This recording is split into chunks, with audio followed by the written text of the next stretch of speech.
But today, we're only 3 weeks from Christmas. I mean, can you believe that? It's just amazing. I don't know about you, but when we start the new year, it's January and then it's June. And then it's December. I mean, it just seems like the years just evaporate anymore. So they're going so fast. We're 3 weeks from Christmas. I thought it would be a good thing, since we're in the midst of Advent right now, to start talking about Christmas, but start talking about Christmas in kind of a typically effect way, to allow us to come around side and start to look at Christmas from a different perspective and make sure that we understand what Christmas is really all about and what we need to do to be able to see what Christmas is all about. So you got Christmas. Obviously it's going to be probably the most familiar holiday, and certainly in the West, Christmas and Easter, but Christmas has grown to secular proportions, and so it is a huge holiday for us.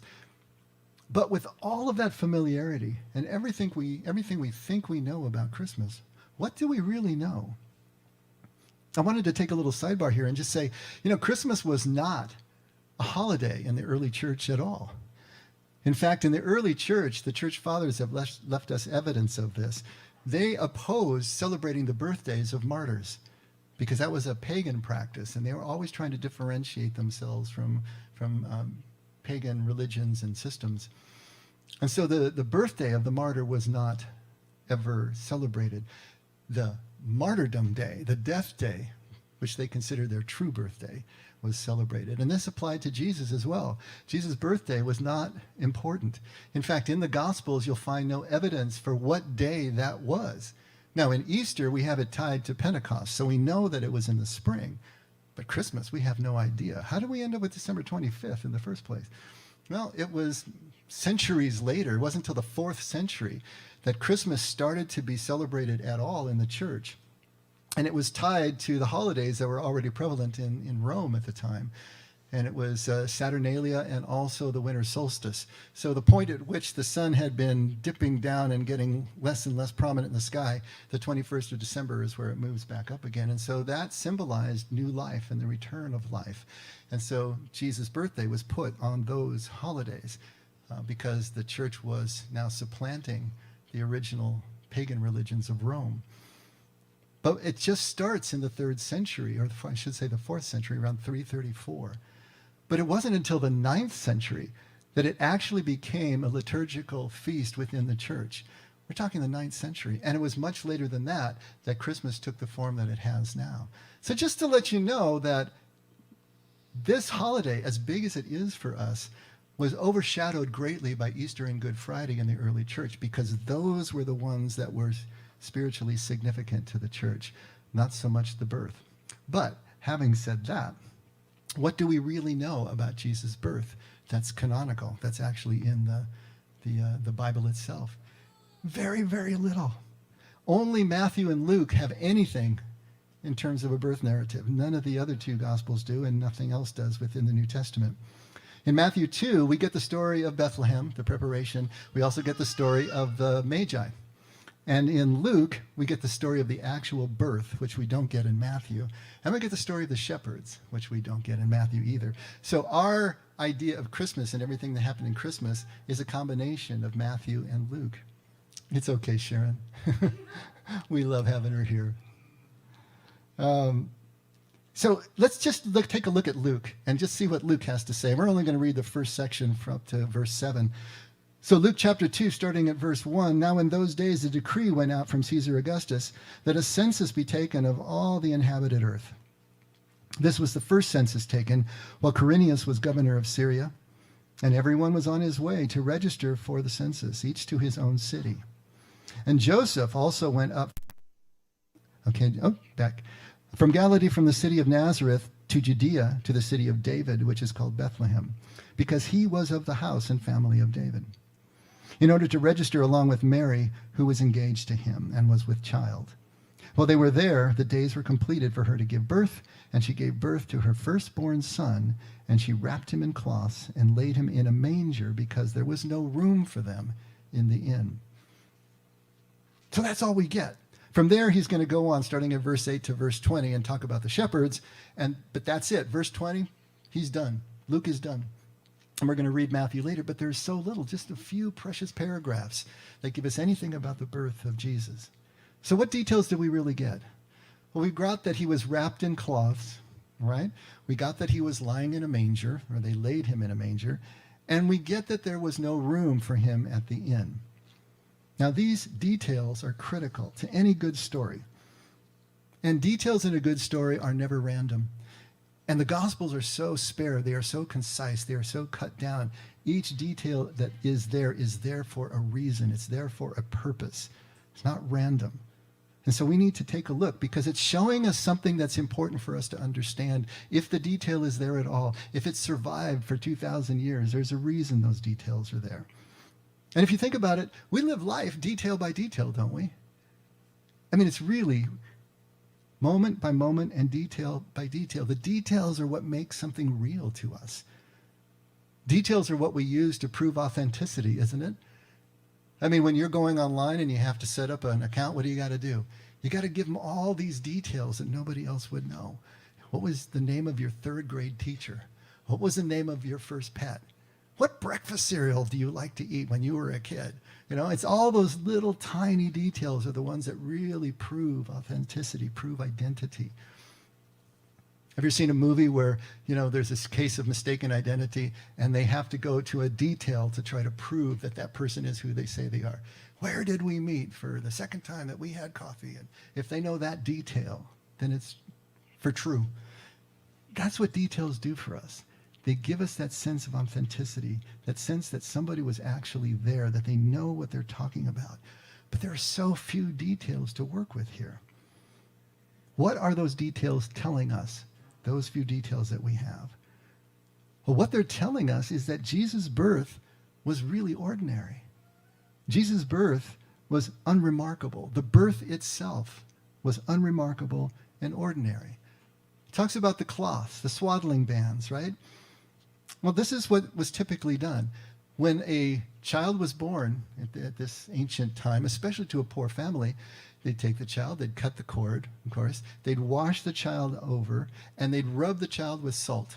Now, they didn't exactly, I think, understand about bacteria at the time, but they knew that salt worked, and so the child was washed, rubbed with salt, and then was bound really tightly. And for this, they would just use strips of cloth that were kind of laying around, rags. They would wrap him really tightly, or she really tightly, kind of like a mummy, you know, strips of cloth going around, or like a burrito. I like burrito baby. That's kind of a good image there. But they would be wrapped very tightly. Everything about this is very normal treatment for an ancient Hebrew birth. Now, this baby was placed in a manger, in an uriah in Aramaic. These uriahs they could be made out of stone. They could be made out of mud that was dried and shaped. It could be made out of brick. And they were hollowed out in the middle, and they were just a feeding trough. You know, just to have this thing that stood there with a space to be able to throw in hay and feed and whatever. And they were ubiquitous. They were in every single home. Whether there was a rich home or whether it was a poor home, every house, every home had to have their livestock, had their animals. They had their chickens for eggs, and they had their goats. They didn't have cattle. Well, sometimes maybe milk. They had their livestock, and they had designated areas for this livestock, and in that designated area would be an uriah, would be this manger. So everybody knows what's talking about. And of course, it's a natural crib. I mean, if you're delivering in this area with the livestock, then the manger is going to be a natural place to put the child, especially if it's already filled with hay, right? The last detail that we get, again, very normal, right? Unremarkable. The last detail we get is that there were no room for the family at the inn. Well, inn is a translation of a word in the Aramaic that is shara. Shara doesn't mean an inn the way we think of an inn, like a Motel 6 or 8, which now costs $200 a night. At any rate, it's not an inn the way we think of an inn. The closest thing in the first century that the Levant had as an inn would be called a khan. Khan would be a transliteration for us from the Aramaic. But a khan was more like a truck stop. They were always located on major travel routes, caravan routes. And they had everything that a truck stop has. They had a place for you to stable your animals. They had a place for you to sleep. They had a place for you to get some food, to refresh yourself. And of course, they had brothels and all the other things that every good caravan needed. But they were basically a truck stop. They weren't the kind of inn that we would think of, and certainly not in a town. They would be outside of the town and on these major routes. So what is talked about here is not an inn, it's a shirah. Well, what's a shirah? Literally, that means a living space. And so a living space in an ancient Jewish home, if the home was very poor, if it was a very poor family, basically they just had one room. And they had a dirt floor. There was no flooring on this. But they would have a platform in one corner of the room. That was called the living space. And that was raised, and that was a place where the family ate and slept. The dirt areas was where they cooked and where they kept the livestock. And so the livestock were on the dirt floor. They had their uriah, their manger there. And we kept it, because you wouldn't want to leave them out, especially when it's cold or where they could get stolen. These were essential to the family's survival. And so they all slept together in one room if it was a very poor family. Just for a moment, imagine the smell. Okay, just wanted to bring that. You got oil burning, you got food cooking, you got the animals doing their thing. Yeah, it would be a really interesting experience. If the family was more well-to-do, however, then the living space would be on the second floor, and the area for the livestock would be on the ground floor, of course, and it would be over dirt, and they would have their uriah there. But on the second floor would be the living space. This is why Jesus in John 4:14, I forget what it was, he tells his disciples to go find a person and to book the upper room for them for the Passover meal, the Last Supper. That upper room would be a shirah. It would be a living space. So this is what they're talking about. So what's really going on here in this story? Most likely, everybody was sort of relatives of everybody else or friends of everybody else.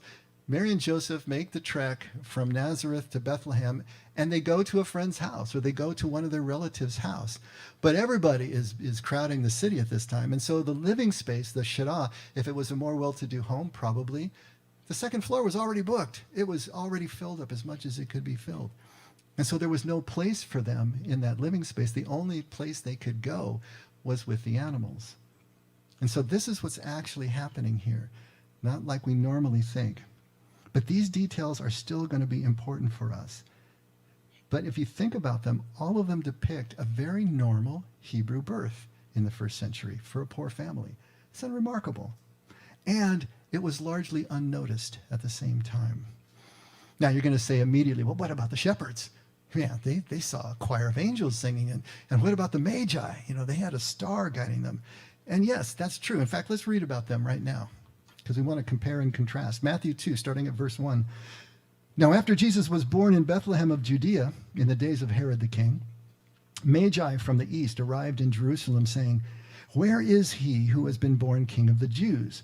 For we saw his star in the east and have come to worship him." Now, when Herod heard this, you can figure he's going to go paranoid, right? He was troubled, and all Jerusalem with him. Okay, so the Magi see the star from Babylon, from Persia, far in the east, and they make the trek over. But nobody else in the king's court has seen this. Nobody else in the king's court is aware of this. So gathering together all the chief priests and scribes of the people, Herod inquired of them, where the Messiah was to be born. And they said to him, "In Bethlehem of Judea, for this is what has been written by the prophet. And you, Bethlehem, land of Judah, are by no means least among the leaders of Judah. For out of you shall come forth a ruler who will shepherd my people Israel." Then Herod secretly called the Magi and determined from them the exact time the star appeared. And he sent them to Bethlehem and said, "Go and search carefully for the child. And when you have found him, report to me, so that I too may come and worship him." After hearing the king, they went on their way, and the star which they had seen in the east went on before them until it came and stood over the place where the child was. And when they saw the star, they rejoiced exceedingly with great joy. And after coming into the house, they saw how the child was with Mary, his mother, and they fell to the ground and worshipped him. Then, opening their treasures, they presented to him gifts of gold and frankincense and myrrh. And having been warned by God in a dream not to return to Herod, the Magi left for their country by another way. Now, that is the entire birth narrative in Matthew. That's the only details that we get. Okay, I've been telling you that the birth was unremarkable, but wow, huh? We've got choirs of angels singing to shepherds, and now we have the story of the Magi. Anything but unremarkable. But why, again, was this spectacular birth seen by so few, recognized by so few? And what about the relatives? What about the friends with whom Mary and Joseph are staying? You know, they didn't see anything. They didn't notice anything. Nothing is even recorded about them. So therefore, nothing happened that is important for us to know, either in that generation or 2,000 years later. They didn't even make room for Mary and Joseph in the living space, in the Shirah. They saw nothing special in the birth itself. Jesus remarks in John 4 that the prophet is never honored in his hometown. So there may be some of that. They couldn't believe that just Mary and Joseph, they can't produce anything special, right? Who knows? But the point is, they didn't see anything special. Why not? Why did the relatives, why those closest to what was happening, not see anything that's going on? Why didn't Herod? Why didn't Herod's entire court know anything about this, see anything special? And of course, all they wanted to do was stamp it out and keep their own power, of course. But contrasting to that, why did the shepherds and the Magi see so much? Now, you probably all heard that seeing is believing, right? But the truth is that we can all see the same thing, even at the same time, and believe different things about it, and even describe the experience differently. That's just the way we're wired. But the flip side of that is a British British poet, got prophet on the brain. He turned that around and he said, some things have to be believed to be seen. Beliefs, whatever beliefs we hold, our preconceptions, our distractions in life, keep us from being able to see what is right in front of us. Keep us from being able to see the significance of things as they're presenting to us. This whole last month, we've been talking about beginner's mind. We've been talking about the need to be able to strip away all those preconceptions, to come right back down to the mind of a child that can see what's right in front of him and her. As if for the first time, because it is the first time, without any bias, without any preconception. This is the real significance of being able to see, because the real significance of things can only be seen by those who are prepared to see it. Not any other way. I mean, think about it. What are you prepared to see? What are you trained for? Okay, Joe, he's a physical therapist. You know, he's trained to be able to see when someone walks in and he knows already maybe something's cockeyed, something needs to be adjusted, something needs to be done here and there. He sees things that the rest of us are just going to walk right past because of what he's trained to do. You know, Tony's a machinist. He's going to see things that the rest of us are going to miss. If you're a woodworker, you're going to walk into a kitchen and you're going to see the cabinets in a whole different way that the rest of us would. If you're an artist, you're going to see art in a way that the rest of us don't see. If you're a sports person, you're going to watch a game in a different way. We see what we are prepared to see, and what we're trained to see is what is really going to rocket out at us. And then we're going to value things that other people don't value.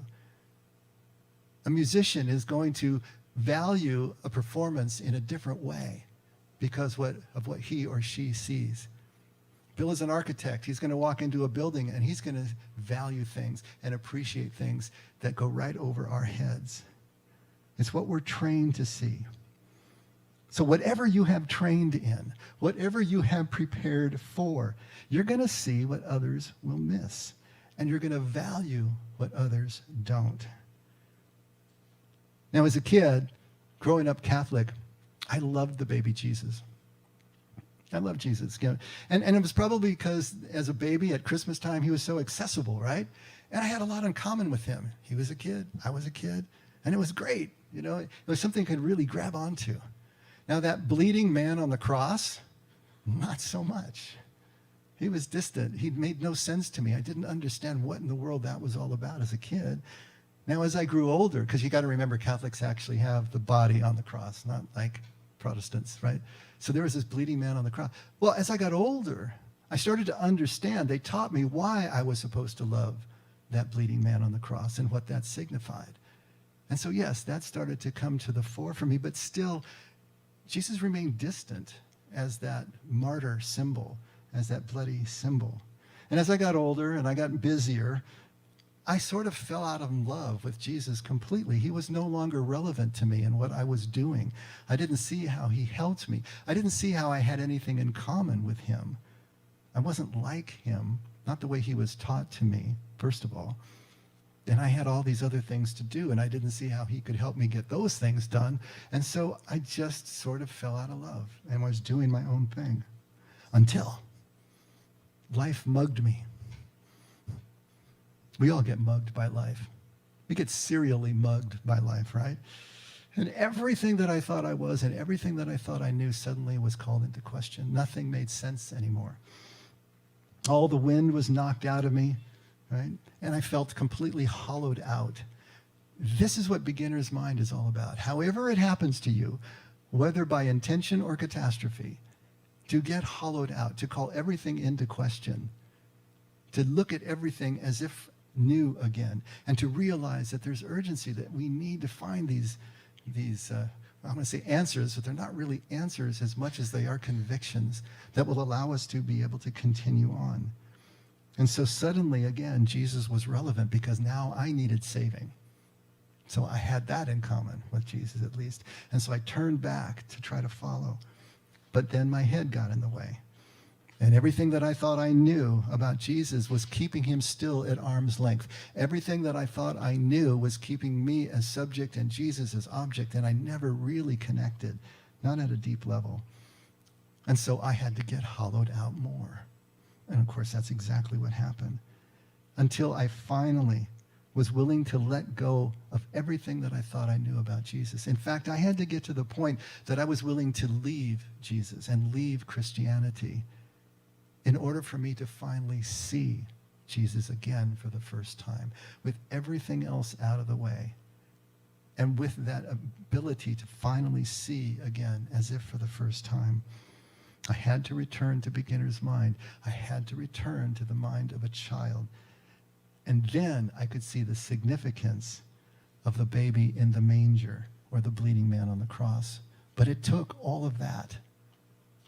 And it was a difficult experience. If we can do it more by intention, if we can bring that into our daily walk, it doesn't have to be as catastrophic as it was for me. But there's always a combination of the two. It's always great suffering and great love that puts us on the path and motivates us to stay there. But as we look at all the details of Jesus' life, we see that they point to a person who's living on the margins of life. Jesus was never in the center. He was never invested in a status quo. He lived on the margins where poor people do live. Poor, but grateful at the same time. You never hear Jesus complaining. He was grateful even in the most difficult moments. He was vulnerable to the very end. You want to know what the significance of the cross is? It's that vulnerable love that never quits. It goes to the very end, no matter what is happening. That's Jesus. He's unassuming. He's humble. He's wholly dependent on God. I don't do anything of my own initiative, he says. Only what the Father does through me. Everything is about the Father. Everything in him points to the Father. And so he's childlike at the same time. All of that is a perfect description of the anavim. And I know we've gone through this before, but it's a Hebrew word that was the ideal of spirituality, the ideal of a person who was completely connected with God in Hebrew thought. And it was a person who was exactly that, vulnerable, dependent, completely reliant on God, because they tried everything else, usually.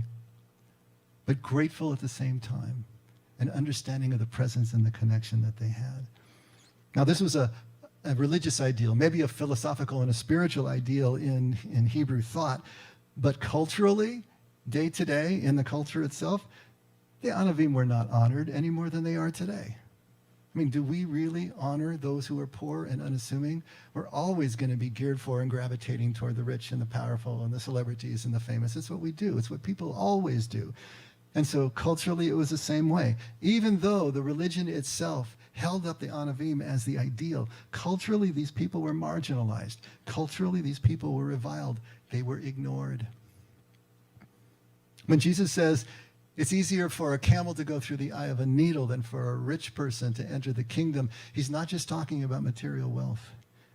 He's talking about whatever it is that endows us.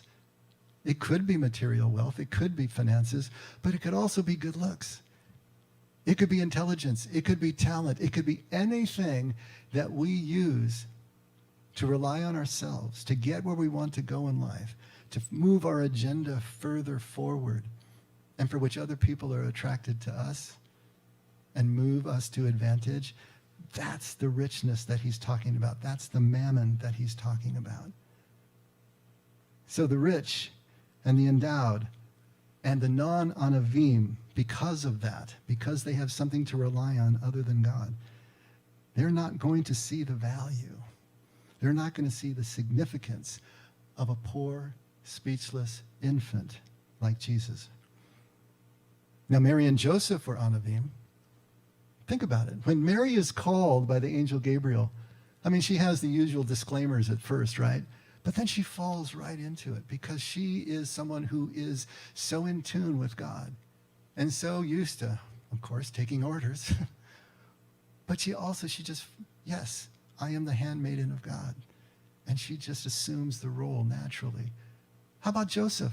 When he finds out that his wife is pregnant out of wedlock during their engagement, and of course, yeah, he has his spin out first. He has his freak out first. But he comes around because of his love for Mary, and he moves with her and protects her. This is the spirit of Anavim. These are people, yes, they were poor and they were marginalized, but they had developed this ability to live with hope and gratitude and with the love and connection that goes with it. The shepherds were Anavim. And we've talked about this before, shepherd consciousness. I mean, what is the life of a shepherd like? Hours and hours and days and weeks and months and years alone with your flock, in the silence, on the hillside, going out trying to find more pasture for them to eat. All of that silence, all of that solitude, all of that stillness, all of that simplicity, those 4 S's of contemplation that we talk about, that's part of their lives. And they develop a different way of seeing and hearing, a consciousness that sees the significance in the smallest of things. They were primed and ready to be able to hear the message of the angels. Apparently, in a way that the relatives in the house at which Joseph and Mary were staying were not. Even if they were poor themselves, they were not prepared in their hearts to see what was happening in their very own home. And this brings us to the genius of the Magi. Because the Magi were rich and they were powerful. They were from Babylon or from Persia, and they were priests. They were magistrates. They were astronomers. They were advisors to the king. If you're familiar with if you're familiar with Daniel of the Old Testament, he was one of the Jewish exiles who became an advisor to the king. He was probably the precursor of the Magi, or he fit into their group. In fact, it's possible that these Magi are descendants of the Jewish exiles to Babylon, because not all of them came back. Only a portion of them did. Most of them stayed there and kept their own culture going. So 400 years later, these could be descendants. And that would make perfect sense because they're still thinking along their Hebraic lines. They're still looking for the fulfillment of the scriptures that they knew so well.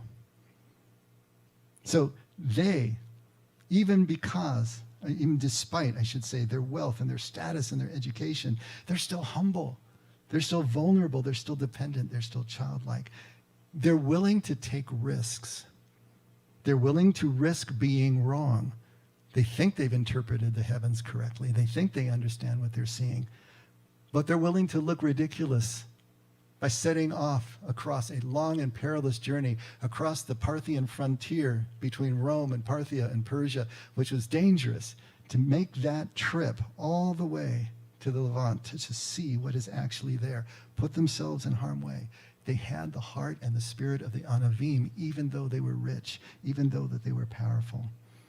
Because only those who are prepared, whether they are rich or poor, can see the significance of an Anavim child and an Anavim man who Jesus would become. Now, 12,000 years later, that would be a while. 1,200 years later, there's another man living in the midst of his wealthy family, in the midst of a very wealthy church by now. In 1200, the church was very wealthy. In 1200, the church controlled the kings of Europe.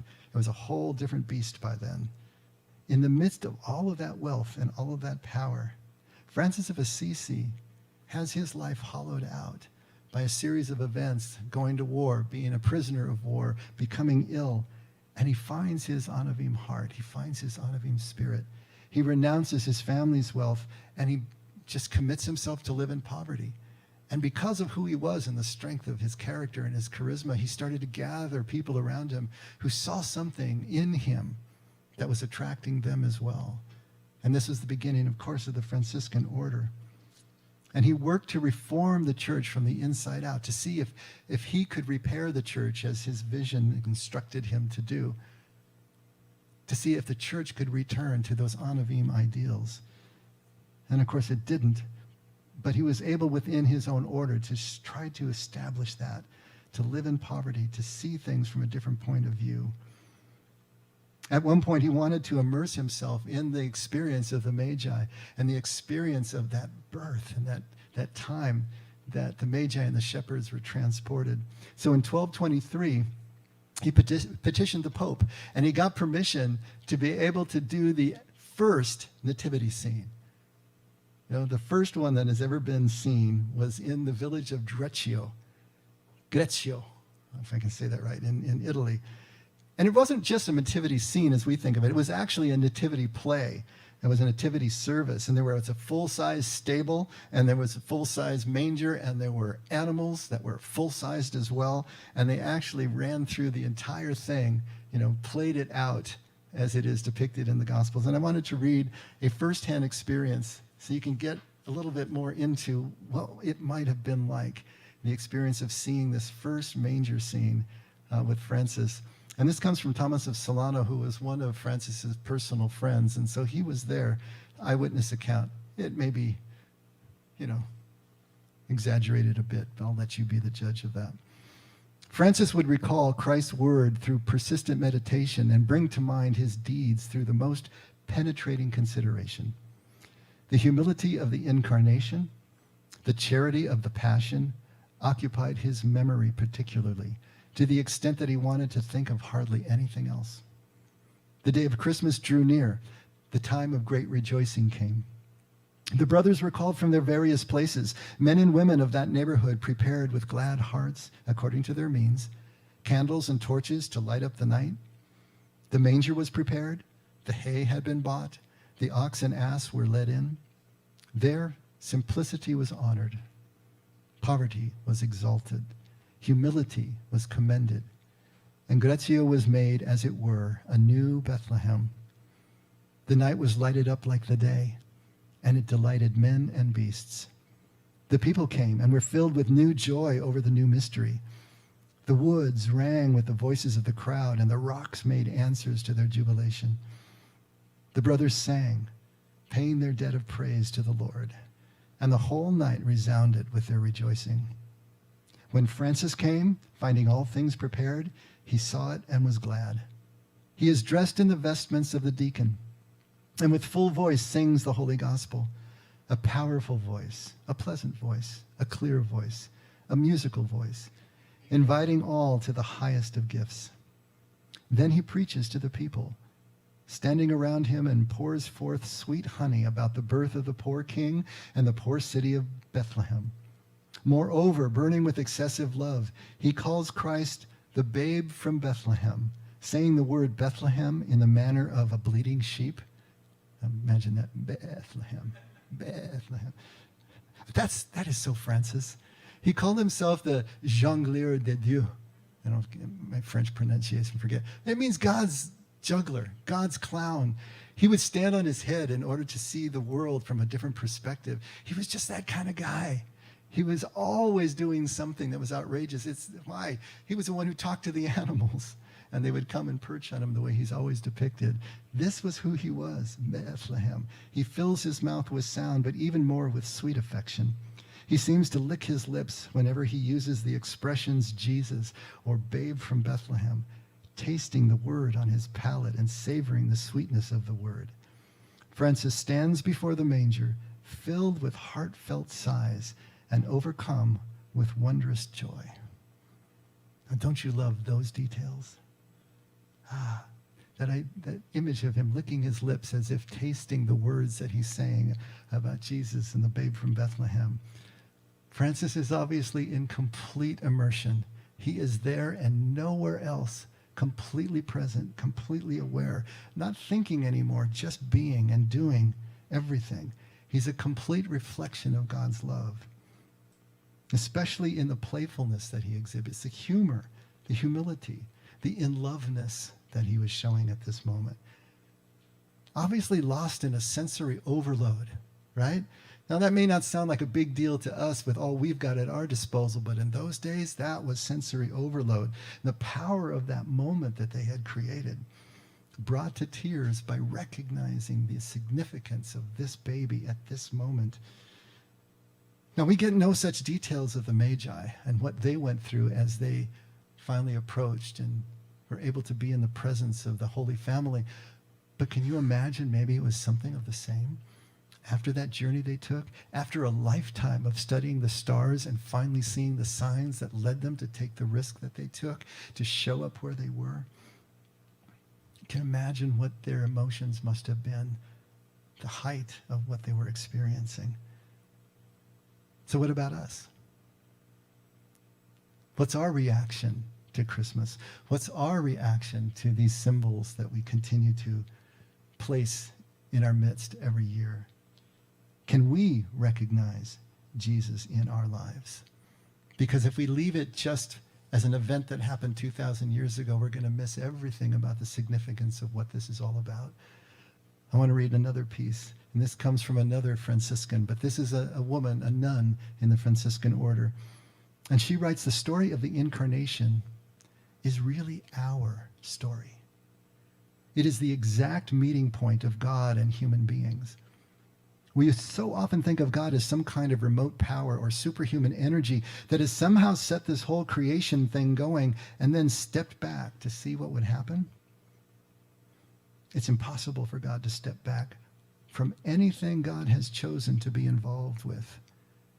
At the very first moment of creation, God freely decided to get involved with you and me and with all created being. Absolutely everything God does with free, unconditional, absolute, and irrevocable love. This is very hard for us to understand and accept because we, of ourselves, do not naturally love this way. Yet every Christmas, we celebrate that God came among us as one of us, so we could love like God and be like God and share God's own life forever. That word, Emmanuel, that is used for Jesus, simply meaning God with us, is the expression of that. What she's trying to say, bringing God into the world as one of us. Francis of Assisi was profoundly moved as he contemplated God's coming among us as a human being in Jesus Christ. This reality filled him with awe. He understood that we human beings are essentially poor, that of ourselves we actually are nothing. Everything we are and have been has been given to us by God in love. We are totally dependent on the God who lovingly and freely created us and holds us in being. When Francis talked about poverty, this is what he was talking about. The recognition of what we are before God. When he thought about this little newborn baby lying in utterly poor circumstances, son of an equally poor mother, it moved Francis to tears.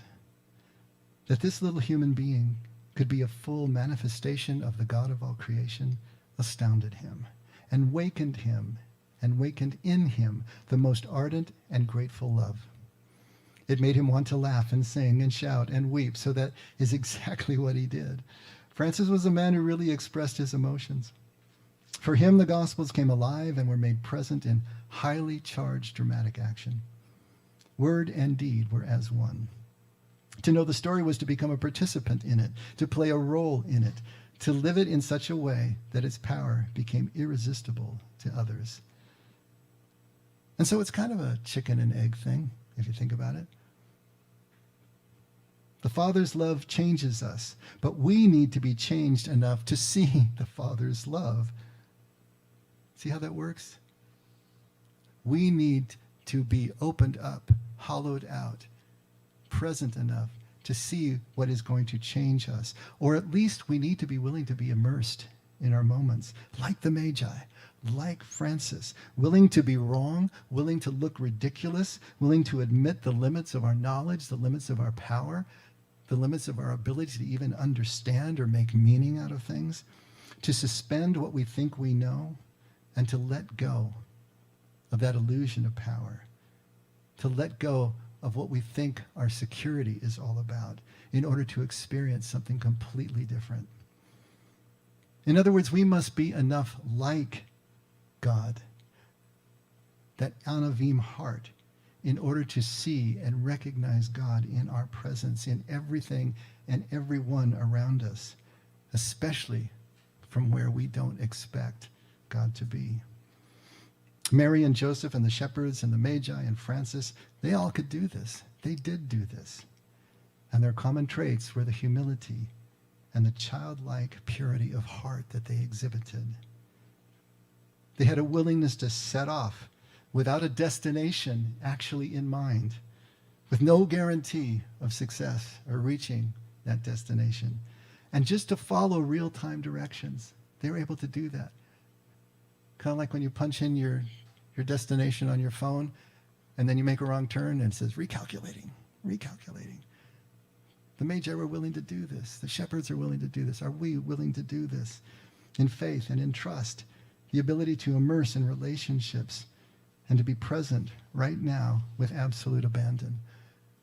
That's what it takes to see God in our midst. That's what it takes to recognize Emmanuel.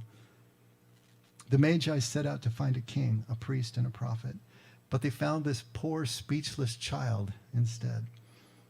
The promise of their star that they had so long searched for and awaited was still unformed and unrecognizable in that child. But their anavim hearts allowed them to see beyond their own expectations, and they were able to surrender and trust what their hearts were telling them was true. When we set out to find our God, we are also presented with an unformed child here at Christmas, but also in every way.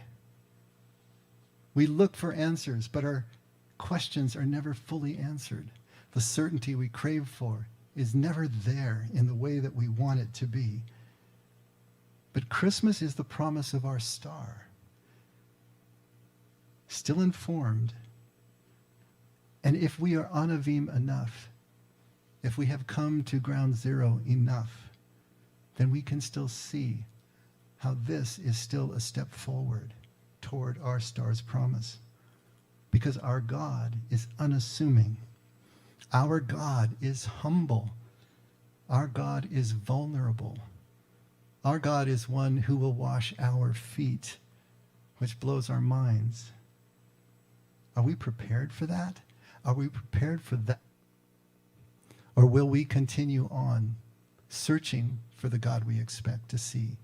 Are we anavim enough to be able to stop at the manger and see what the shepherds and the Magi saw? Because we will never see God in our moments until we are enough like him, valuing and loving as he does. That's the key. One last thing I wanted to read is a journal entry of mine from a few years ago. And it just struck me. But take a listen and see what you think. A week before Christmas, waiting in December darkness at a stoplight, I have a front row seat at the crosswalk.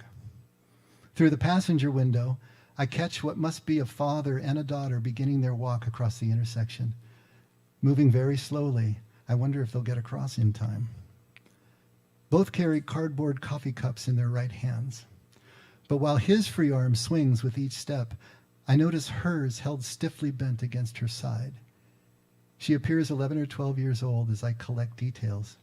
Left hand curled cruelly back at the wrist. Left foot turned sharply inward and the limping shuffle it creates. Thick glasses and puffy features. It dawns why they move so slowly across my glass screen. Father matches her pace with practiced grace. Unhurried, vaguely protective, but not hovering either. They went to Starbucks. He bought her coffee, or more likely hot chocolate, amid all those lights and decorations in the store. I wonder how it all appeared to her through those thick glasses. How she must have smiled looking around, up at him, back around. I wondered how it all appeared to him, being forced to walk so slowly, to match that shuffling pace for 11 or 12 years, for the rest of her life, or the rest of his. Perhaps to learn to see life as his daughter saw it, would always see it. When he realized he couldn't change her, had she changed him? The hot chocolate and the unhurried, unself-conscious walk in front of all those windshields implied so much. Christmas has a way of bringing vague, submerged feelings to the surface, the way hook and line bring up fish. We find ourselves suddenly grasping squirming emotions that should have nothing to do with Christmas, with what we think Christmas is supposed to mean, what we remember it used to mean. You see, we imprint the meaning of Christmas through a child's eyes, then subtly mourn its loss each year through adult eyes. Christmas hasn't changed. The possibility of Christmas returns every December. We have changed. We've lost the pace of childhood. I'm thinking maybe Christmas as remembered happens exactly when we stop trying to make it happen. When we stop running faster and faster trying to catch the stored experience of Christmas, maybe meaning finally has a chance to catch up and catch us. I can't choose the pace of life around me any more than I can alter the course of a storm. But maybe I can choose my own pace within it. Maybe I can allow myself to shuffle slowly through the crosswalk with a warm cardboard cup in my hand and the sense of a patient father at my side. You see, I have a father who can see past the unformed parts of my life, recognize my beauty in spite of myself, and teaching me with unfailing love to see and do the same wherever I look. And so do you. You have the same Father. Of course we will always find our God as a child. How else? Unformed and always forming. Why expect any other form from a humble, unassuming God? And every time we meet our God, it is Christmas morning, and the babe is in the manger, and the star is in the east, and we are the Magi and the babe at the same time. Let's pray.